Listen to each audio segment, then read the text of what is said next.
기도하겠습니다.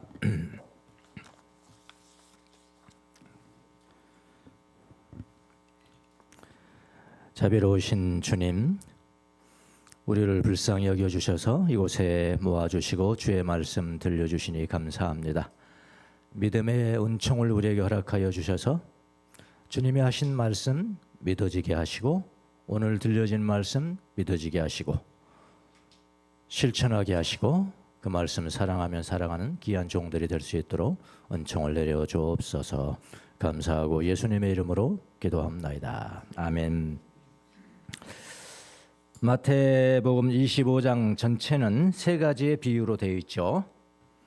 우리가 다 지나왔습니다. 10처녀의 비유, 그 다음에 5달란트의 비유, 그 다음에 동물 2마리, 양과 염소, 15, 둘 이렇게 기억하면 되겠네요.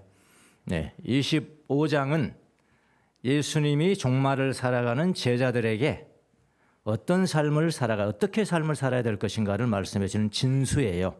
그러니까 그리스도인들은 어떤 삶을 살아야 돼? 그 25장 가봐 그러면 돼요. 25장 세 비유에서 어긋나는 것들은 그건 아닙니다.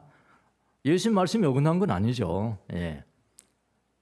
15, 둘, 10처녀의 비유, 5달란트의 비유, 그 다음에 오늘 양과 염소의 비유.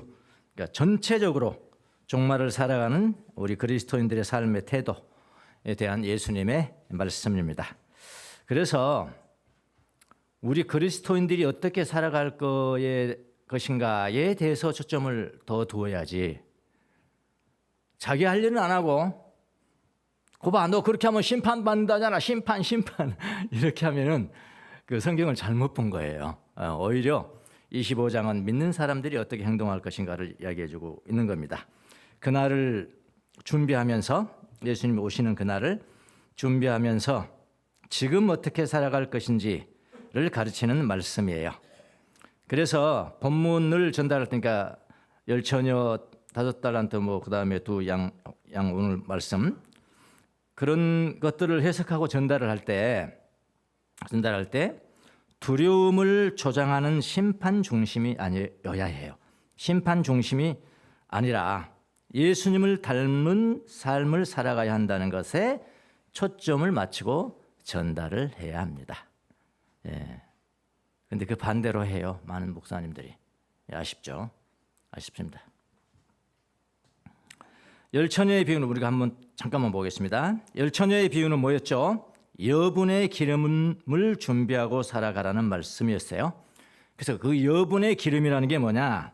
구원을 넘어서, 구원의 과거를 넘어서서 내면의 준비, 구원의 현재를 준비하면서 살아간다는 내용이었죠. 달란트는 어떻습니까? 달란트의 비유도 마찬가지였죠. 하나님께서 우리에게 주신 구원, 그 하나님의 형상을 우리가 받았으니 그 형상을 회복하면서, 심지어 외모에 있어서까지도 회복해 가면서 살아가라는 그런 말씀이었죠. 다 통해요. 일맥통합. 이거는 이 세 가지는 끊을 수가 없어요. 다 같이 통하는 겁니다. 자, 오늘은 양과 염소의 비유입니다. 근데 양과 염소의 비유이지만은 딱 2절 나와요. 열 몇 절 가운데 딱 2절 나와요.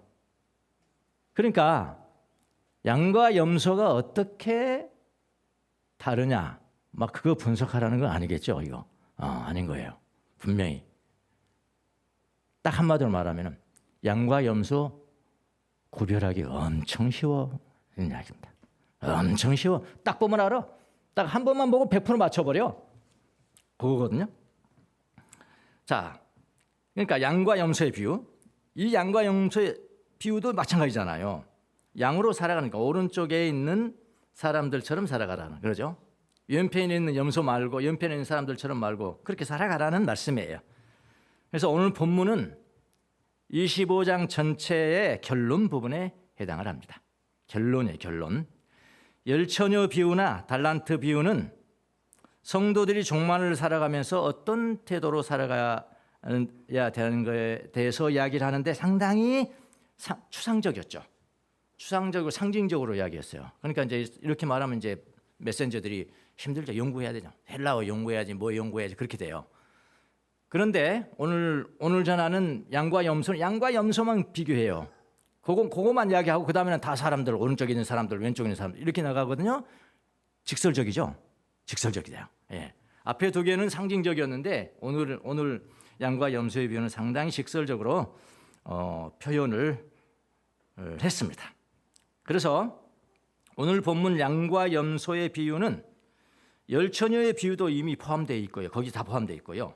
달란트의 비유도 포함하고 있다고 보면 되겠습니다.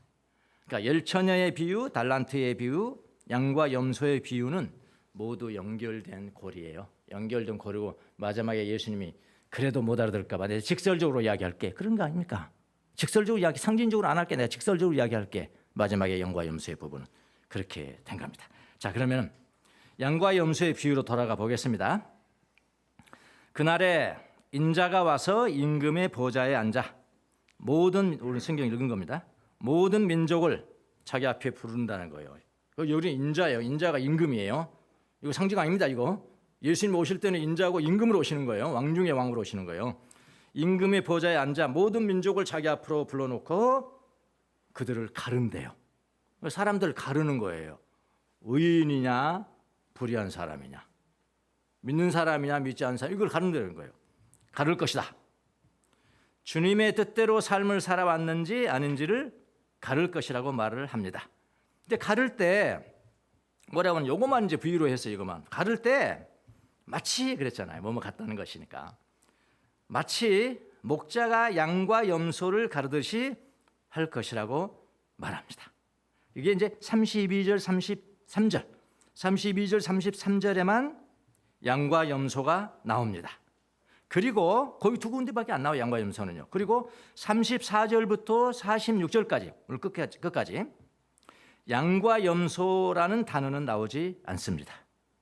바로 34절에는 양과 염소, 목자가 양과 염소를 가르듯이 그렇게 가를 것이다. 그렇게 보자 34절 나가거든요. 34절은 뭐라고 그러냐면요.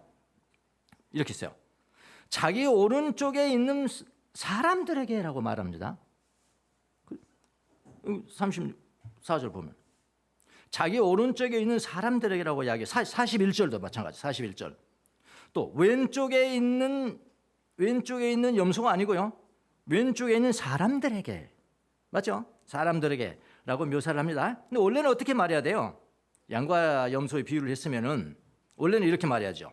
오른쪽에 있는 양들에게 또는 왼쪽에 있는 염소들에게라고 말을 해야 합니다. 그러나 그렇게 하지 않습니다. 그냥 오른쪽에 있는 사람들, 아주 직격탄 날리는 거예요. 직접 들어가는 거예요. 그냥 오른쪽에 있는 사람들, 왼쪽에 있는 사람들이라고 말합니다. 그러니까 단지 앞에 비유했던 뭐 목자, 염소, 양을 이렇게 이야기하잖아요. 그러니까 목자가 양과 염소를 구분하는 것은 매우 쉽다는 것만 강조하는 거예요. 굉장히 쉽다. 그날에 인자가 양과 같은 사람과 염소 같은 사람을 구분하는 것은 쉬워요, 어려워요? 매우 쉽다는 거예요. 목자 봐라, 목자. 엄청 손가락 하나면 이렇게 쉽다는 거예요. 인자도 마찬가지다는 거예요. 그 이야기를 지금 말씀하시는 것입니다. 그럼 오늘 본문의 가르침은 바로 인자가, 예수님, 임금이 양 같은 사람들과 염소 같은 사람들을 구별하는 기준이 무엇인가에 대한 것이죠. 말씀 자체가요. 잘 들으시고 나는 양 오른쪽에 속한 사람인지 염소 왼쪽에 속한 사람인지 잘 살펴보시기 바랍니다. 두 가지 기준만 전달할게요. 두 가지 기준을 나누겠습니다. 하나는 목자의 기준이고요. 하나는 목자의 기준이고 또 하나는 인자의 기준입니다. 목자의 기준, 인자의 기준. 특이한 것은 목자의 기준이나 인자의 기준 모두가 다 뭐가 중요하냐면 외면이 중요합니다. 우리는 그렇게 이야기하잖아요. 야, 속만 잘하면 됐지. 속만 잘하면 되지. 밖에 뭐 아니요. 여기 구별하는 거는 전혀 반대예요. 전혀 뭘로 구별해요? 외모로 구별합니다. 외적인 행동으로 실천으로 구별한단 말입니다. 마음 먹은 것은 실천하게 되어 있거든요. 물론 인자는 외면을 통해서 이제 내면을 끝으로 본 것이겠죠. 그러나 이런 그 외적인 모습은 목자는 외모를 보고 판단하거든요. 양과 염소를 그와 같이 일단 외모를 본다. 그런 이야기입니다. 자, 목자의 기준을 보겠습니다. 목자의 기준. 32절, 33절. 그는 모든 민족을 자기 앞으로 불러 모아 목자가 양과 염소를 가르듯이 그들을 갈라서 양은 그의 오른쪽에 염소는 그의 왼쪽에 세울 것이다. 이 지역이 지금 팔레스타인 지역이죠. 팔레스타인. 그 당시 팔레스타인 지역의 목자들은요,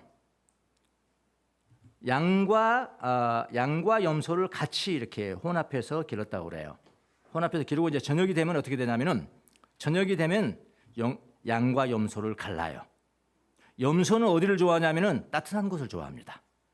그래서 실내로 돌려야 돼요. 양은 뭘까요? 차가운 곳을 좋아한대요. 그래서 양은 밖에 놔둬도 돼요. 그렇게 분리하여 놓았다고 합니다. 그 이유는 저녁이 되면 염소는 따뜻한 곳을 좋아하고 실내에 가두고 양은 바깥 공기가 좋아해서 따로 가두고 그랬다는 거예요. 근데 목자는 양과 염소를 아주 쉽게 가릅니다. 왜냐하면은 그 당시 팔레스타인 지역의 양은요 흰색이에요. 흰색이고요. 염소는요 검은색이에요. 아주 쉽죠 이거. 물론 이게 성격이 많이 다르지만 말이죠. 그거 다 본다 다 못 걸을 겁니다. 흑은 뭐라고요? 염소는 흑색이고요. 염소는 흑색이고 양은 하얀색이에요. 이거 못 고를 수 있습니까? 생명도 흑백 생명, 백색 생 그건 없습니다. 정록이죠, 정록. 네. 그냥 이거 아까는 너무 쉽습니다. 이거 너무 쉬워요. 예. 이것만으로도 100% 확실하게 가를 수 있습니다. 그 외에도 물론 양과 염소를 가를 수 있는 기준들이 많이 있습니다. 염소는요, 제가 염소를 키워봐서 알아요. 염소를 키워봐서 아는데 이놈이 이렇게 애착관계 형성이 안 되면은 주인을 막 받아요. 예. 여기 무릎 와서 팍 받아버리고 그래요. 그래서 저는 이제 키울 때 염소도 뿔이 있는 염소가 있고 뿔이 없는 염소가 있어요. 뿔이 없는 염소는 그래도 좀 순해요. 뿔이 없는 염소는 뿔이 없다고 그래서 양염소 그렇게 붙였습니다.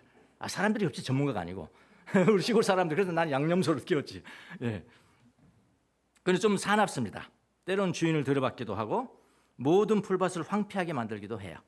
근데 이런 것 때문에 그 당시에 이제 선한 사람을 비유할 때는 양으로 표현하고 조금 싸나운 악인들을 하면은 그거는 염소로 표현했어요. 근데 염소 그 자체가 나쁜 거 아닙니다. 그거 오해하시면 안 됩니다. 또 의인은 오른쪽이라고 그러지 않습니까? 오른쪽이라고 그러고 악인은 왼쪽이라고 그랬잖아요. 그러면 오른쪽은 나쁜 곳이고 오른쪽은 좋은 것이고 왼쪽은 나쁜 것입니까? 그건 아니잖아요. 그런 의미가 아니란 말이에요. 여기서 여러분이 그걸 명심하셔야 한다.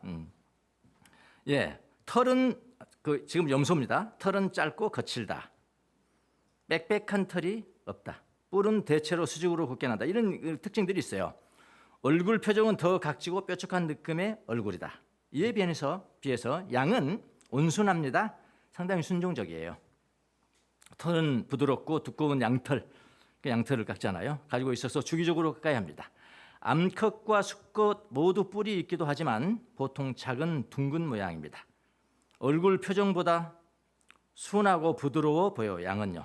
눈이 크고 옆을 바라보는 그런 구조고요. 성격이 온순하고 집단 행동을 좋아한다고 합니다. 그런데요. 물론 양은 좋은 짐승, 염소는 나쁜 짐승 그렇게 단정하기는 곤란하다고 그렇습니다. 다 이롭잖아요. 예, 양도 이롭고 또 염소도 이롭습니다. 오히려 우리가 양을 가까이 하기보다는 염소를 가까이 하죠. 더구나 흑염소 요즘 최고입니다. 텔레비에 얼마나 광고가 많이 나옵니까? 흑염소탕, 흑염소 먹을. 그래서 저는 일주일에 한 번씩 흑염소 고기를 먹습니다. 예, 일주일에 한 번씩. 왜 놀라세요? 요즘 보신탕 못 먹지 않습니까? 보신탕 대용으로 나온 게 흑염소예요. 예, 그러니까 저는 얼마나 감사한지 몰라요, 흑염소한테요. 그러니까 흑염소를 나쁜 놈 그렇게 하시면 안 됩니다. 예, 이게 그냥 비유를 한 거예요, 비유. 예. 이렇듯이 그러니까 목자가 양과 염소를 이것만 기억하시면 됩니다. 구별하는데 100% 맞는다. 100% 맞고 틀린 적이 없다.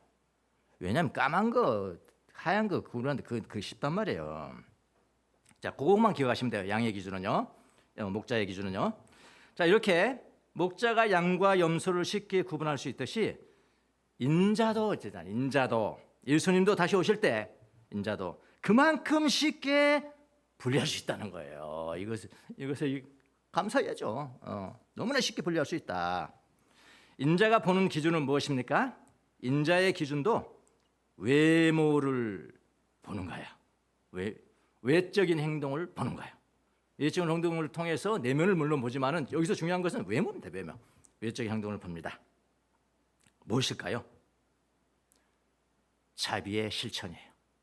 네. 자비, 불쌍히 여기는 것을 실천하는 거예요. 실천은 그게 기준이랍니다. 34절, 36절 보겠습니다. 그때 임금은 자기 오른쪽에 있는 사람들에게 말하기를, 내 아버지께 복을 받은 사람들아, 와서 창세 때로부터 너희를 위하여 준비한 이 나라를 차지하여라. 너희는 내가 줄였을 때 먹을 것을 주었고, 목말랐을 때 마실 것을 주었고, 나그네 되었을 때 영접하였고, 나그네 됐을 때 잠깐 하루 재워준 거예요. 이거 일평생 한 거 아닙니다. 예, 영접하였고, 헐벗었을 때 준 거 옷 하나 준 거예요. 새 옷 준 거 아니란 말이에요. 명품 사준 거 아니란 말이에요. 예, 혹은 내가 안 입는 옷 하나 준 거예요. 병들었을 때 찾아와 줬고, 감옥에 갇혔을 때 찾아와 주었다라고 말합니다. 오른쪽에 있는 사람들 그렇게 이야기를 한다고요. 너희들은 그렇게 했다. 그러니까 오른쪽에 의인들이 대답합니다. 뭐라고 그러냐면, 주님, 우리가 언제 그런 행동을 했습니까? 우리가 언제 그런 행동을 했습니까? 주님이 그런 상태에 있는 것을 본 일이 없다는 의미죠. 예수님이 그런 적이 있으세요? 본 일이 없습니다. 그런데 주님은 다시 말씀하세요. 40절 뭐라고 그러냐면, 그때 임금이 그들에게 말할 것이다. 내가 진정으로 너희에게 말한다. 너희가 여기 내 형제 자매 가운데, 근데 직접적으로 예수님께서 말씀하신 형제 자매는 믿는 사람들입니다. 믿는 사람, 제자들입니다. 제자들. 주의 제자들이 다 당했거든 그 당시에. 예. 여기 내 형제 자매 가운데 지극히 보잘것없는 사람 하나에게 한 것이 곧 내게 한 것이다. 이게 40절 말씀이에요. 자, 인자의 기준은 무엇입니까? 왕의 기준은 무엇입니까? 주님이 자비로 우리를 구원하셨듯이 그 주님의 자비가 있어야 하고, 구원받은 사람들은 자비가 있는 게 필수예요. 자비. 예, 구원받은 사람. 왜냐하면 내가 자비를 받았거든요. 하나님의 자비로 구원받았거든요. 그럼 자비는 나에게 있는 거죠. 그건 필수요. 자비가 있어야 되고. 그런데 그 자비는 사람들을 향하여 실천한다는 것입니다. 여기 나의 형제 자매 중 지극히 작은 자들에게 한 것이 곧 나에 대해서 한 것이라고 하셨습니다. 그러니까 여기 나의 형제 자매 중 지극히 작은 자들은 주님의 제자들, 의인들이, 고난당하는 자들이 그리스도께 속했다고 해서 그들에게 자비를 베풀었다는 거예요. 그들은 그리스도의 사신들을 그렇게 대접하였습니다. 그리스도를 믿는 사람들 중에 지극히 작은 자들을 의인들이 자비로 도운 거예요. 주님은 그 실천을 바로 그리스도 자신에게 한 행위라고 분명히 말씀을 하십니다. 자, 여기 오른쪽에 세워둔 사람들은 누구일까요? 이걸 우리가 분명히 해야 되는 거죠. 첫째로 주님의 자비를 경험한 자들입니다. 이런 궁유를, 이 정도의 궁유를 자비 베푸는 사람은 천재예요. 세상 천재예요. 그리고 자비롭고 자기를 드러내는 것도 이만큼 드러내는 거죠. 그래서 그렇지 이 정도 자비의 실천은 천재라는 거예요. 근데 예수님이 말씀하신 자비의 실천이 뭐냐는 말이에요. 예수님이 말씀하신 오른쪽에 있는 사람들은 뭐냐는 말이에요. 첫째로 주님의 자비를 경험한 자들이고요. 하나님의 자비, 긍휼을 경험한 사람은 누굽니까? 하나님의 사랑을 경험한 사람들이죠. 하나님의 사랑을 경험한 사람. 하나님의 사랑은 어떻게 경험합니까? 하나님이 보내신 독생자 예수 그리스도가 나의 죄 때문에 십자가에 달려 죽으셨다는 것을 성령으로 말미암아 믿고 경험한 자들입니다. 그러니까 예수를 믿는다는 것은 이건 특별한 이건 아주 초자연적인 어떤 은혜를 받은 사람들이에요. 그래서 예수 믿는다는 것 자체가 슈퍼내추럴하다는 거. 내추럴하지 않아. 자연적인 게 아니에요. 교회에 나오는 것은 자연적이죠. 자연적인 사람이 얼마나 많은지 몰라요. 근데 교회 안에 보면은 믿는 사람들이 있다니까. 믿는 사람들이. 이게 은총이라고 합니다. 믿음은 은총이 있어야 돼요. 믿음은 선물이 있어야 된다니까요. 하늘로부터 선물이 있어야 된다니까요. 그게 믿음의 은총. 이런 사람들은 믿어진다고 그래요. 우리가 뭔가를 직접 뭔를 보는 것은 우리가 믿는 게 아니죠. 직접 보는 것은 그냥 인정하면 되는 거야. 그래, 있다, 이거 나 봤다. 인정하면 되는 건데 보지 않는 것은 믿음이 있어야 돼요. 그런데 내가 보지 않은 것을 말하는 분이 누구냐에 따라 달라지는 거죠. 하나님이 말씀하셨다. 예수님이 말씀하셨다. 그게 생각이 드는데 예수님 말씀 뭐든지 말씀하세요. 나 믿습니다. 이거는 자연적으로 되어지는 것이 아니고 믿음의 은총이 있어야 된다는 거죠. 대단한 거죠. 그러니까 예수님을 믿는 사람들은 슈퍼내추럴한 사람들이라고요. 그걸 얘기하는 거예요. 그 경험이 있는가 말이야. 하나님의 사랑을 그렇게 경험해야 되는 것인데 하나님이 보내신 독생자 예수 그리스도가 나의 죄 때문에 십자가에 달려 죽으셨다는 것을 성령으로 말미암아 믿고 그런 것은 믿어지고 경험한 자들입니다. 이게 보통 사람들이 아니에요. 보통 사람들. 이것만이라도 제대로 됐으면 좋겠어요. 예수님이 믿어지는 것만이라도 제대로 됐으면 좋겠어요. 우리 교인들이 다. 자비의 실천, 그건 좀 천천히 해도 된다.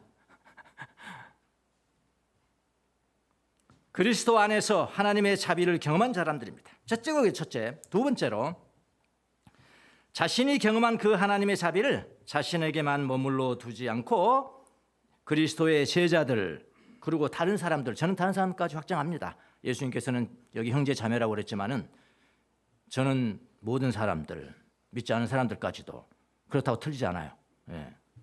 가난하고 도움이 필요한 자들에게 그리스도의 이름으로 흘러 보내는 사람들입니다. 이것은 나의 형제 자매 중 지극히 작은 자들에서 조금 더 나아갔어요. 저는요. 이렇게 해석했다고 해도 틀리지 않습니다. 왜냐하면 그리스도는 가난한 자와 고생하는 자들을 자기와 동일시하기 때문이에요. 틀리지 않습니다. 자, 주님은 아주 직접적으로 이렇게 종말에 그리스도인들이 어떤 삶을 살아야 할 것인가를 말씀을 하셨어요. 하나님의 자비를 그리스도를 통하여 믿고 경험하여야 합니다. 내가 하나님의 자비를 통해서 구원받았다는 사실을 늘 마음에 두어야 해요. 그리고 예수님은 삶 전체를 통해서 자비를 실천하셨고 고통받는 자들과 함께 하셨듯이 우리는 똑같이 예수님처럼 고통받는 사람들, 형제 자매들에게 자비를 베풀어야 합니다. 그렇게 하라는 거예요. 이게 25장 전체를 꿰뚫는 거라니까요. 그런 삶을 살아라. 종말을 준비하는 신앙인은 그러니까 예수님처럼 살아라. 또 예수님처럼 예수님이 그렇게 하셨거든. 살아야 합니다. 그분의 성품, 특히 자비의 성품을 닮아가야 합니다. 자, 왼쪽 사람들은 오른쪽 사람들은 이야기하면 그 반대잖아요. 왼쪽 사람은 그 반대니까 자세하지 않겠습니다. 심판받는다 이렇게 하는데 또 강조하지만은 예수님이 말씀하신 심판은 겁을 주기 위한 목적이 아닙니다, 여러분. 자비로운 삶을 실천하라고 강조하기 위해서 그렇게 하신 것이죠. 우리는 이 비유를 통해서 스스로에게 질문할 수 있어야 됩니다. 내가 닮아가고 있는 분은 누구인가? 내 삶에 자비가 있는가? 여러분, 자비는 여기서 말씀하신 자비는 단지 착한 행동이 아닙니다. 신앙의 본질이에요. 신앙의 본질입니다. 믿는 사람들에게나 고통받는 사람들에게 예수님의 자비를 베풀었다는 것은 어떻게 보면 단지 윤리적인 행동, 지금 제가 윤리 말하는 게 아니거든요. 윤리 그거 저 배우려고 다 버리고 신학교 간 거 아니에요. 그거 아니에요. 윤리적인 행동을 했다는 의미가 아닙니다. 하나님의 성품에 참여하는 것입니다. 하나님의 성품. 그래서 자비는 구원받기 위한 조건이 아니고요. 구원받은 결과로 나타나는 열매입니다. 너무나 당연한 거 예수님이 가르치는 거거든요. 지금 너무나 당연한. 자, 오늘 본문을 보면 재밌는 장면이 하나가 나와요. 오른쪽에 있는 사람들도 왼쪽에 있는 사람도 모두 다 놀랍니다. 예수님이 그렇게 말하니까 너희들은 나에게 이렇게 해줬다. 그러니까 깜짝 놀라는 거예요. 왼쪽에 와서 너희들은 이렇게 하지 않았다. 그러니까 또 깜짝 놀라는 거예요. 둘 다 깜짝 놀라는 단어가 똑같아요. 보세요. 오른쪽 사람들도 주님, 우리가 언제 그렇게 했습니까? 놀라는 거죠. 또 왼쪽에 있는 사람들도 44절에 보내. 왼쪽에 있는 사람도 주님, 우리가 언제 그렇게 행하지 않았습니까? 이렇게 양쪽 다 놀라잖아요. 그러니까 이건 뭐냐면 어떤 양들은요 평생 자기를 염소로 생각할 것이고 어떤 염소들은요 자기를 평생 양으로 생각하면서 살아간다는 거예요. 둘 다 놀란다는 거예요. 둘 다. 의인들이 자비를 실천했는데 그것이 예수님께 자비를 행한 것인도 모르고 지나갑니다. 동기의 순수성이죠. 예, 동기의 순수성입니다. 동기가 순수한 그리스도인이 고난받는 자들에게 자비를 베풀 때 그들은 이미 그리스도를 본 것입니다. 동기가 순수하지 않는 사람들은 도와주고도 그리스도를 볼 수 있는 눈이 없습니다. 자, 또 강조하고 싶은 건 자비의 실천. 여기 지금 몇 가지 한 7가지 나왔잖아요. 대단한 일이 아니에요. 별로. 어떻게 보면 대단한 일이 아닙니다. 제가 예수님 안 믿었어도 저는 원래 착했어요. 원래 착해가지고요. 군대 가서요. 병장 저대할 때까지 큰 부하들에게 이 새끼 한 번 못했습니다. 못했어요. 그래도 다 따라요. 리더십은 새끼 한다고 따르는 게 아니에요. 못했어요. 그러고 보니까 군대에서 새끼 한 번도 못했다? 이건 착한 겁니다.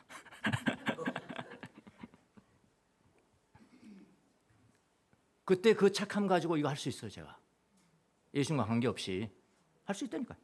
줄인 사람이 있으면 아유 뭐 하나 더. 목마른 사람 아유 물 드세요. 나그네 있으면 아유 그러지 마세요. 헐벗은 사람 아유 나 안 입는 옷 하나 있는데 안 입는 게 더 많아. 한번 장로 한번 보세요. 안 입는 게 더 많더라고. 병든 사람 맞죠? 또 감옥에 갇힌 사람 있으면 이거는 내가 좀 못할 것 같네. 이거는 변호사니까 하겠구나. 목 안에 갇혀 있는 사람 찾아가. 불쌍히 여기는 마음. 들어서 자비를 실천하는 겁니다. 불신자도 할 수 있겠어요.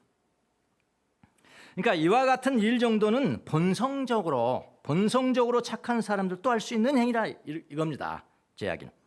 그러니까 모든 자비의 행위는 높임을 받아야죠. 그 사람이 신앙이든 불신앙이든 높임을 받아야 돼요. 착하다 참.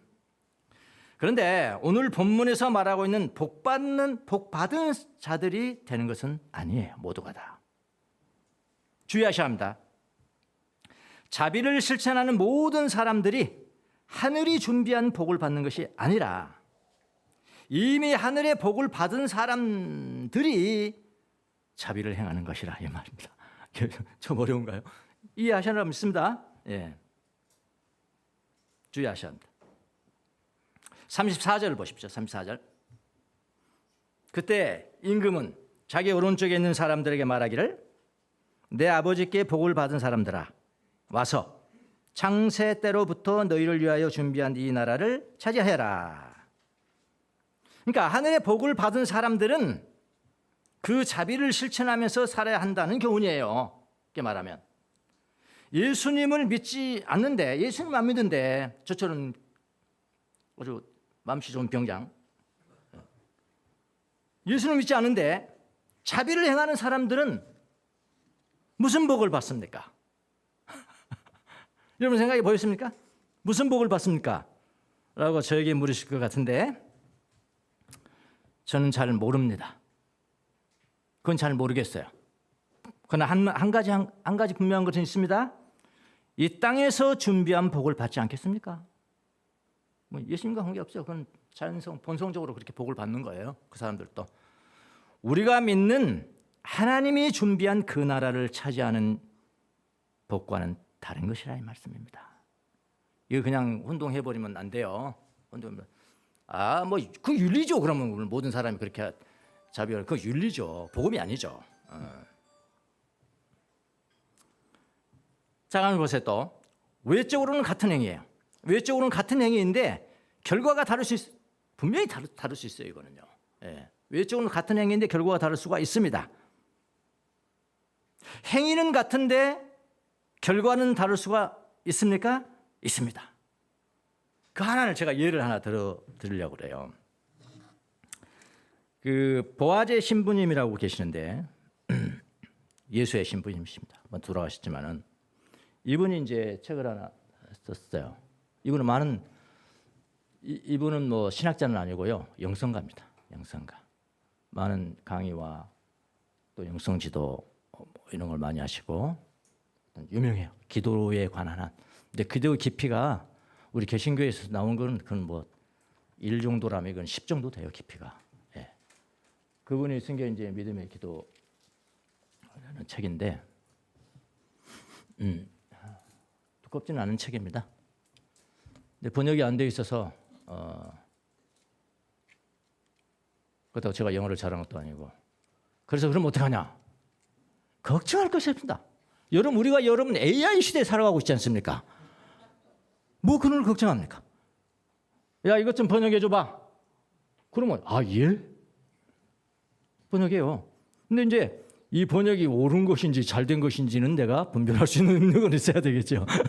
그것만 갖추면은 이거 다 됩니다. 이 번역이 안 돼 있어서 책을 그럼 내가 번역할까? 내가 왜 고생하면서 그 번역합니까? AI 시키면 이거 번역 잘했네. 그래서 그건 제가 가지고 있으니까요. 책으로 저거 낼 건 아니니까 여러분 저기에다 내가 딱 올려놓을게요. 그 뭐라 밴드에다 PDF로 딱 올려놓으면 그거 읽을 수 있어요. 조만간. 자, 이 사람이 뭘 썼냐면은 믿음의 기도라는 게 뭐냐? 하나만 말할게. 믿음의 기도. 우리는 뭐 기도하고 그냥 달콤한 위안을 구하고 뭐 기도 응답받고 막 그러잖아요. 그런 거 뭐 그렇게 하라요. 응답받는 사람들은. 그런데 기도를 계속 하다가도 기도가 막힐 때가 있다. 메마를 때가 있다. 하나님이 안 계신 것 같이 여길 때가 있다. 내가 지금 퇴보하고 있는 것인가? 그럴 때가 훨씬 많다는 거예요. 그 걱정하지 마라. 걱정 마자. 그 기간 동안에 하는 기도가 바로 믿음의 기도다라는 거거든요. 예, 가르쳐주면 안 되겠죠? 나중에 한번 보세요. 이제 그분이 말씀한 것 중에 참 제 마음 속에 다가왔던 게 있는데 뭐냐면 이런 겁니다. 우리가 하는 행동, 예를 들어서 노동, 일하죠. 우리 일이죠. 일. 일하는 것이 기도가 될 수 있다. 일하는 것이 기도가 된대요. 예.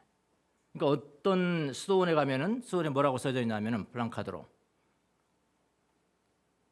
노동하는 것은 기도하는 것이다. 그러죠. 특별히 도미니코 수도원한테는 그러죠. 노동하는 것은 기도하는 것이다. 그러죠. 그러니까 우리가 이제 노동하고 일하는 것은 우리가 좋아하든 좋아하지 않든 해야 돼요. 가족의 생계를 위해서 하는 거. 그거 다르죠? 예, 노는 거하고는 다르죠. 노는 건 내가 좋아해서 노는 것이고 일하는 것은 내가 하기 싫어도 해야 돼. 근데 그게 기도가 된다는 거예요. 어떻게 될 때 그렇게 되느냐? 그것을 여기서 이야기를 하는데요. 우리의 어떤 마음의 지향이라는 단어죠. 인텐션. 마음의 지향이 일을 할 때에도 항상 위를 향해야 돼. 그러니까 만약 하나님께서 그 좌석에 N극이라면 나는 가만히 어떤 일을 하더라도 그냥 자연스럽게 내 지남처럼 S극이 촥 붙는 거야. 극이 딱 보면. 근데 어떤 사람은 일할 때도 그게 하나님 N극인데 나를 자꾸 N극을 갖다 붙이면 안 되는 거야. 그거는 고통이 되는 거야. 무슨 말인지 아시겠어요? 그러면은 그 제 지향이 하나님의 사랑을 향하여서 딱 맞춰져 있다면은 나의 노동도 기도이다. 이게 참 이거 아무나 이렇게 할 수 있는 이야기 아니에요. 그건 큰 깊이 있는 기도의 어떤 그 체험이 된 사람이 되는 거죠. 노동도 그렇고요. 그 다음에 뭐냐면 놀이죠. 놀이 있잖아요. 뭐 레크레이션도 있고 뭐 여행 가는 것도 놀이죠. 여행 같은 놀이고 모든 놀이는 자기가 좋아해서 하는 거예요. 자기가 좋아해서 하는 거. 어떤 놀이는 그냥 자기 쾌락을 위해서 하는 것이지만은 어떤 놀이들은 아까 그 지향이 또 애쓰기에 탁 붙어요. 그렇게 놀 때도 그분 하나님을 사랑. 그러니까 이렇게 기본적으로 저기 어떤 물건이 있어요. 저기다 밧줄을 걸었어. 밧줄을 걸고 이쪽에서 끌어당기는 거야. 근데 그 밧줄이 뭐냐면은 밧줄이 우리의 기도의 종류고. 근데 그거를 끌어오는 것은 밧줄이 끌어옵니까? 밧줄이 끌어오는 게 아니죠. 내가 끌어오는 거죠. 내 힘이죠. 힘은 여기서 나가는 거예요. 내 힘은 이 밧줄을 통해서 저기에 도달하는 거예요. 이 힘, 이게 뭐냐? 하나님의 사랑이다. 내가 하나님을 사랑하는 것이 있다면은 어떤 밧줄을 가지고 기도를 만들지 간에 그건 도달되는 것이다. 일할 때도 마찬가지죠. 놀이할 때도 우리 하나님을 딱 맞추면 항상 내 지향을 하나님의 사랑으로 맞추면은 놀이도 기도가 돼요. 무슨 말인지 아십니까? 그럼 여러분 놀러 가서 막 관광하고 이럴 때 너무 죄의식 갖지 마세요. 지향을 하나님께만 드리고 그러면 노는 것도 뭐로 가야 돼요? 기도가 돼. 기도가. 할렐루야. 근데 여러분 이 놀이는 다 기도가 되는 게 아닌 게 있습니다. 방해가 되는 거 있어요. 도박하는 거 그게 기도가 됩니까? 도박하는 그 자체가 지금 하나님의 앞에 가까이 되는 걸 방해하는 거지 않습니까? 그러니까 아주 그건 내 놀이가 기도가 되게 하는 것은 상당히 좀 긴장하셔야 됩니다. 저한테 가져오세요. 제가 다 분별해 드릴 테니까. 이거 하는데 이것도 기도입니까? 이렇게 가져오시라고. 노동도 그렇죠. 놀이도 그렇죠. 그리고 십자가도 기도예요. 십자가는 너무나 기도죠. 십자가는 내가 뭐 그냥 일이 발생하는 거예요. 왜 나한테 이런 일이 발생하지? 왜 나한테 이런 일이 발생하는 거야? 좋은 일도 있지만 나쁜 일이 더 많잖아요. 십자가는요. 그게 다 십자가. 그게 기도가 될 수 있다는 거예요. 거기에 하나님께서 내게 원하시는 반응대로 내가 반응을 하면은 십자가를 지는 것도 기도가 되는 거예요. 기도가 된다. 그리고 나의 모든 생각들이 다 기도가 된다. 이런 이야기거든요. 그러니까 믿음이 없는 사람들, 하늘의 복을 받지 않는 사람들에게는 그냥 일이에요. 그런데 하나님의 은혜를 받고 하나님의 사랑을 가지고 있는 사람들, 항상 내 지향이 하나님을 사랑하는 그 사랑에 도는 사람들은 일이 뭐라고요? 기도고요. 놀이가 뭐라고요? 기도고요. 십자가에 나온 내 사건도요? 기도고요. 모든 게 기도가 될 수 있다는 거예요. 그러니까 다른 사람들에게는 똑같죠. 겉으로 보면 다 똑같은데 달라. 결과가 달라요. 결과가. 이 말씀을 하시는 겁니다. 예수님을 믿는 사람, 주님이 나의 모든 일을 주관하신다는 걸 믿는 사람, 그리고 의향이 주님께로만 향하여 있으면은 하나님이 N극이면 나는 S극으로 향하여 있으면은 나의 모든 일이 기도가 된다. 노동하는 것도 기도가 된다. 일은 내가 원하지 않는 것도 포함된다. 놀이도 기도가 될 수 있습니다. 놀이는 내가 좋아하는 것입니다. 이 책에 그리 납니다. 물론 그 자체가 하나님과의 연합을 방해하는 놀이가 있을 수가 있습니다. 그러니까 조심하셔야 됩니다. 이렇게요. 내 의향이 주님께로 향하고 놀이하면은 그것도 기도가 됩니다. 그래서 여행도 놀이입니다. 기도가 되는 겁니다. 제가 무슨 말씀하려고 드립니까? 자비의 실천 이야기하는 겁니다. 지금 어떤 사람은 본성적으로 자비를 실천해. 저는 본성적으로 누가 맞으면 받아. 그래서 인권 변호사 된 거예요. 본성적으로 왜 그러냐? 네가 대통령을 난 받아버려. 본성적으로 그렇게 할 수 있잖아요. 그거하고 지금 하나님께서 말씀하시는 자비의 실천이 기도가 되게 하는 것과는 다른 문제라. 무슨 말이겠습니까? 무슨 말씀인지 아시겠죠? 자비의 실천도 행위입니다. 그것도 기도가 돼야 돼요. 자, 이런 사람들은 예수님이 금방 분별해요. 이렇게. 이리 가, 오른쪽으로 가, 오른쪽. 그렇게 하신다. 자비를 실천하는 그리스도인들이 되시기를 예수님의 이름으로 축원합니다. 하나 보겠습니다.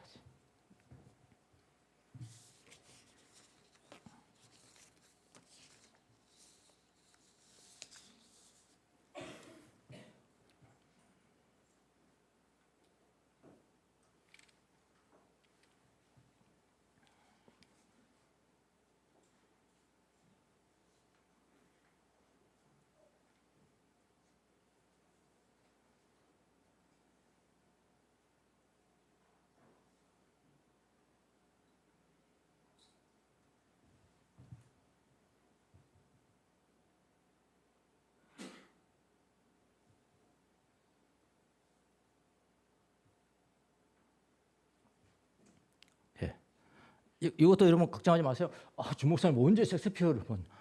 나 안 봅니다. 섹스피어를 왜 봅니까? 제가 시간이 어떻게 얼마나 어렵습니까? 네, 제가 지금 찾고자 하는 영어 넣으면 AI가 다 알아서 해줍니다. 예, 다 알아죠. 그만 분별, 야 진짜 이런 게 있었나 그러고 분별만 해주면 되는 겁니다. 예, 자비를 베푸는 사람들이 되십시오. 기도하겠습니다. 하나님, 우리가 하나님의 자비하심으로 하나님의 자녀가 되었고 죄 용서를 받은 바 되었고 그리스도가 우리를 위해서 십자가에 못 박혀 죽으신 것을 믿고 살아가고 있습니다. 이 자비를 우리에게만 남겨두는 것이 아니라 주의 백성들 그리고 고통받는 자들 그런 사람들을 위해서 자비를 베풀 수 있도록 은총을 내려주옵소서. 우리가 베푸는 자비의 실천이 우리의 기도가 되게 해주셔서 주님께서 양과 염소를 가르실 때 오른편에 있는 자들이 다 될 수 있도록 은혜를 베풀어 주옵소서. 감사하고 예수님의 이름으로 기도합니다. 아멘.